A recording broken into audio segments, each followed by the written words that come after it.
मैं कमलेश सर अपने YouTube channel exam 21 में आपका स्वागत करता हूं।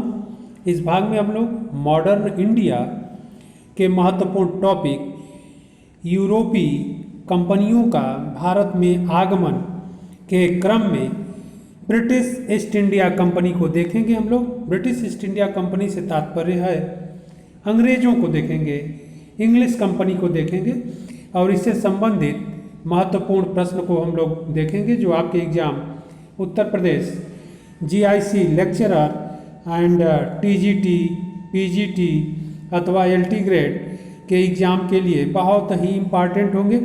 इसके अलावा अन्य परीक्षाओं में भी यह क्वेश्चंस पूछे जाते हैं या अन्य एग्ज़ाम के लिए भी बहुत इम्पॉर्टेंट है, जैसे यूपीपीसीएस अथवा आरओ अथवा अन्य एग्ज़ाम के लिए भी ये क्वेश्चंस बहुत ही इम्पॉर्टेंट है और यह प्रश्न आपके इन परीक्षाओं में पूछे भी गए हैं।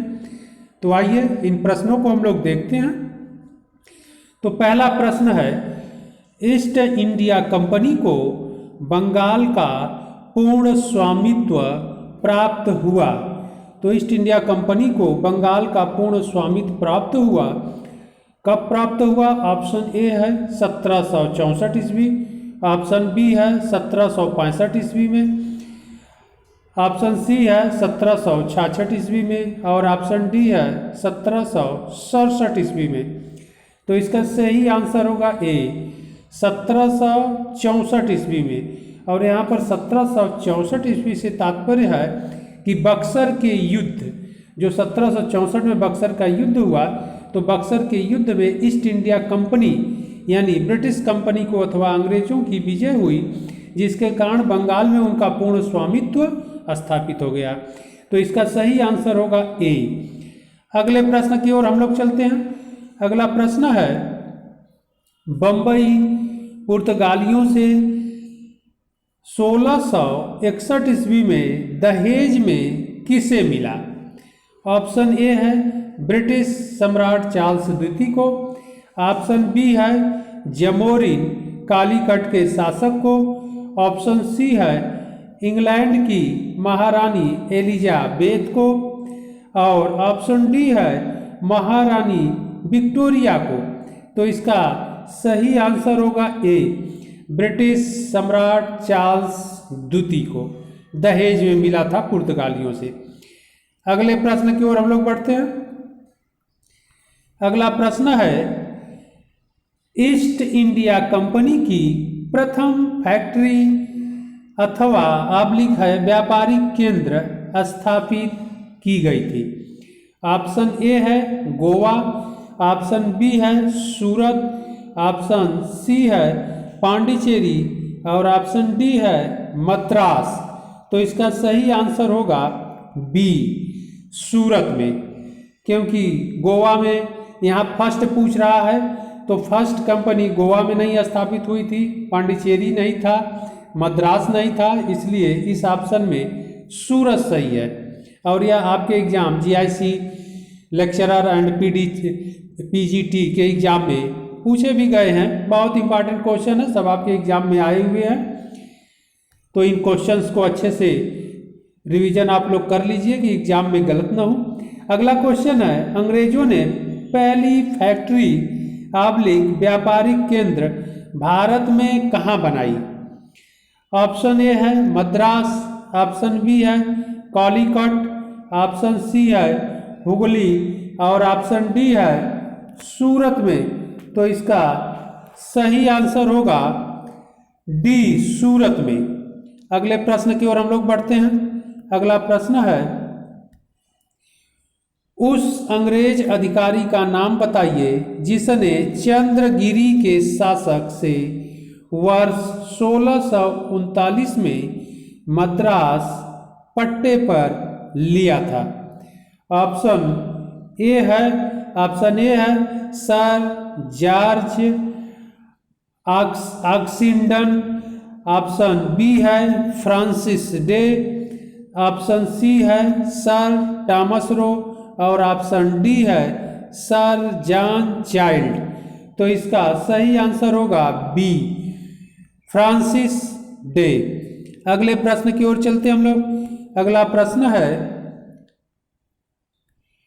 निम्नलिखित में से किसने कलकत्ता की स्थापना की? तो निम्नलिखित में से किसने कलकत्ता की स्थापना की? ऑप्शन ए है लॉर्ड क्लाइव, ऑप्शन बी है हम्फ्री कुक, ऑप्शन सी है जेरल्ड अंगियर, ऑप्शन डी है जॉब चार्नक। तो इसका सही आंसर होगा डी, जॉब चार्नक। और अगले प्रश्न की ओर हम लोग बढ़ते हैं। अगला क्वेश्चन है, ईस्ट इंडिया कंपनी को किस लोकप्रिय नाम से पुकारा जाता था? ऑप्शन ए है company of merchant of London, option B है जॉन कंपनी, ऑप्शन सी है company of interlopers, option D है जॉब चार्नक कंपनी। तो इसका सही आंसर होगा बी। अगले प्रश्न की ओर हम लोग बढ़ते हैं। अगला प्रश्न है, ईस्ट इंडिया कंपनी का निम्नलिखित में से आरंभिक नारा क्या था? बहुत इंपॉर्टेंट क्वेश्चन है, यूपीपीसीएस में भी पूछा जा चुका है, आईएएस के प्री एग्जाम में भी यह क्वेश्चन आया है। तो इसका ऑप्शन ए फर्स्ट कह रहा है केवल भूभाग, ऑप्शन बी कह रहा है व्यापार और भूभाग, ऑप्शन सी है भूभाग नहीं व्यापार, और ऑप्शन डी है इनमें से कोई नहीं। तो इसका सही आंसर होगा सी, भूभाग नहीं व्यापार। मतलब ईस्ट इंडिया कंपनी ने प्रारंभ में केवल व्यापार पर ही बल दिया था, अपितु भूभाग उसको नहीं चाहिए, यानी भारत में उसे जमीन या राजनीति क्षेत्र में कोई स्थान नहीं चाहिए था, केवल व्यापार करने वह आई थी। अगले प्रश्न की ओर चलते हम लोग। अगला प्रश्न है, 1665 में निम्नलिखित में से किसने बंबई को अपने अधिकार में ले लिया था? ऑप्शन ए है इन्फेंटा, ऑप्शन बी है चार्नक, ऑप्शन सी है गेराल्ड औंगियार, और ऑप्शन डी है हम्फ्री कुक। तो इसका सही आंसर होगा सी, गेराल्ड औंगियार। अगले प्रश्न की ओर हम लोग बढ़ते हैं। अगला प्रश्न है, कर्नाटक युद्ध हुए थे, तो कर्नाटक युद्ध हुए थे किसके किसके बीच? ऑप्शन ए कह रहा है अंग्रेजों एवं डचों के बीच, ऑप्शन बी है अंग्रेजों एवं पुर्तगालियों के बीच, ऑप्शन सी है अंग्रेजों एवं फ्रांसीसियों के बीच, और ऑप्शन डी है अंग्रेजों एवं मराठों के बीच। तो इसका सही आंसर होगा सी, अंग्रेजों एवं फ्रांसीसियों के बीच। अगले प्रश्न की ओर बढ़ते हम लोग। अगला क्वेश्चन है, भारत में ब्रिटिश ईस्ट इंडिया कंपनी की पहली प्रेसिडेंसी कहाँ थी? क्वेश्चन है, भारत में ब्रिटिश ईस्ट इंडिया कंपनी की पहली प्रेसिडेंसी कहाँ थी? ऑप्शन ए है मद्रास, ऑप्शन बी है मछलीपट्टनम, ऑप्शन सी है सूरत, और ऑप्शन डी है हुगली। तो इस ऑप्शन में सही होगा ए, मद्रास। अगले क्वेश्चन की ओर हम लोग बढ़ते हैं। अगला क्वेश्चन है, उस परमिट को क्या कहा गया था? उस परमिट को क्या कहा गया था जिसके अधीन ईस्ट इंडिया कंपनी को 1717 ईस्वी से प्रत्येक प्रकार के लेन देन में मुक्त भाव से उपयोग के लिए निरीक्षण और सीमा शुल्क के भुगतान से छूट प्राप्त थी? ऑप्शन ए है दस्तक, ऑप्शन बी है औरंग, ऑप्शन सी है जकात, और ऑप्शन डी है गोमत्सा। तो इसका सही आंसर होगा ए, उसे दस्तक कहते थे। अगले प्रश्न की ओर, क्योंकि इस दस्तक के व्यवस्था के द्वारा या दस्तक सिस्टम के द्वारा ब्रिटिश ईस्ट इंडिया कंपनी को सीमा शुल्क के भुगतान से छूट मिल गई थी। अगले प्रश्न की ओर हम लोग चलते हैं। अगला प्रश्न है,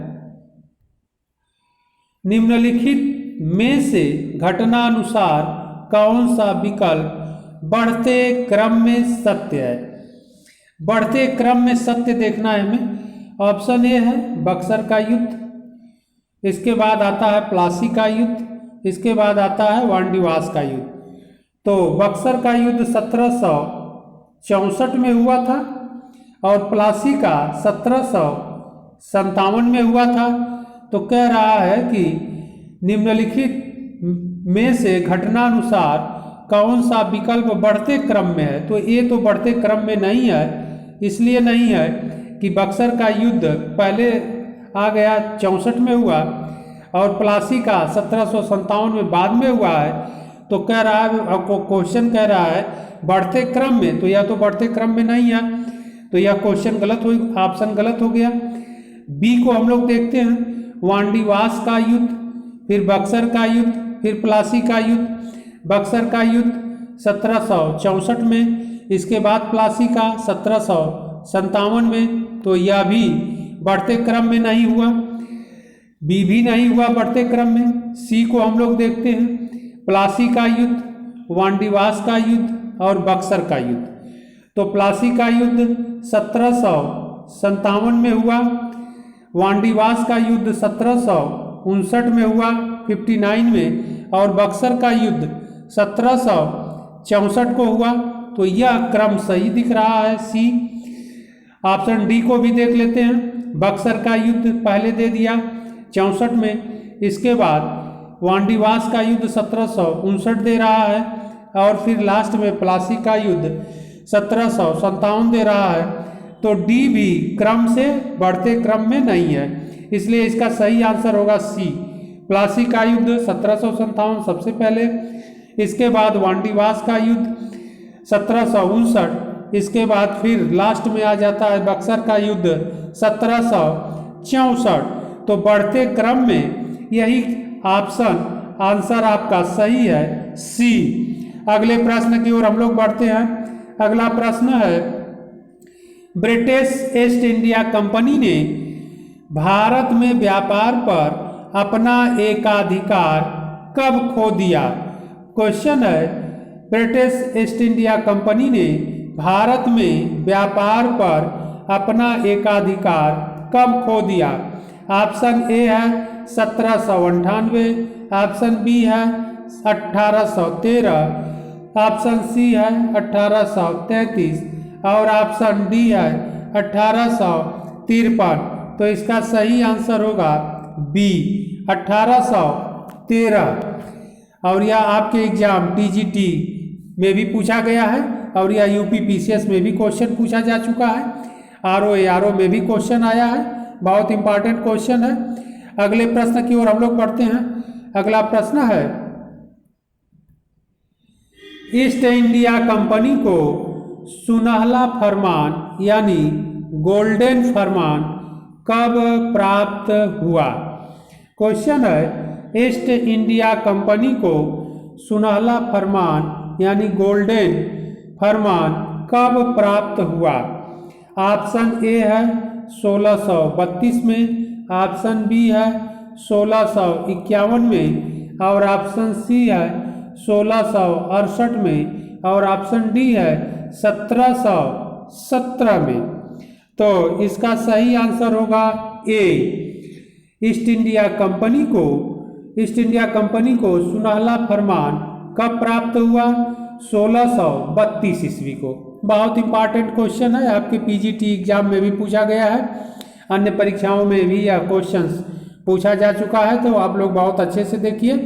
इसी प्रकार हम लोग महत्वपूर्ण टॉपिक और इम्पॉर्टेंट क्वेश्चंस के साथ फिर हम लोग मिलते हैं।